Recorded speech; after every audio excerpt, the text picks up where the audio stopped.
दर्शक बंधु यही दिन ठार भत्ता टंका वृद्धि होगा जाऊँगी एनिकी सरकार तरफ एवं बहुत बड़ बड़ खबर सब सामना को आसूची।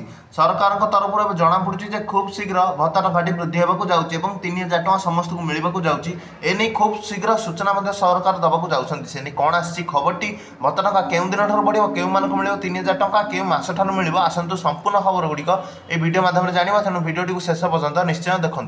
गत 25 तारिख अपराह 4टार social security and person with disability department तरफ वरिष्ठ नागरिक मानकर समस्या सब कौन रोची वरिष्ठ नागरिक मानकर डिमांड सब कौन रोची से नहीं गोटे बैठक करा जायथला। सेही बैठक में वरिष्ठ व्यक्ति मानकर संघर मेंबर गुड़िक जोग देइथिले एवं वरिष्ठ व्यक्ति मानकर समस्या और डिमांड सब कौन रही से बैठक में आलोचना करा जायथला। दर्शक बंधु राज्य में थिबा समस्त भत्ता अधिकारी मानक खूब शीघ्र खुशी खबर मिलवाक जाउची कारण राज्य में आगक 3000 टଙ୍କା भत्ता हेबाक जाउची। जो मानकर बयस 60 वर्ष उपर एवं 80 वर्ष भितर से सरकार 3000 टଙ୍କା भत्ता देवाक जाउछन्ती एवं भिन्नक्षम मानक मध्य सरकार 3000 टଙ୍କା भत्ता देवे। एवं तो आपण जानते 80 वर्ष उपर एवं भिन्नक्षम जो मानकर अक्षमता रही 80% उपर सरकार से मासिक 3500 टଙ୍କାର भत्ता प्रदान करुछन्ती। तेबे आगको जो माने सब बाकी रही गले सरकार से 3000 टଙ୍କା भत्ता प्रदान करिवे बोली सूचना मिलुची। तेबे सरकार खूब शीघ्र समस्त को 3000 टଙ୍କା भत्ता प्रदान करिवे कारण राज्य आगको ग्राम पंचायत इलेक्शन अछि।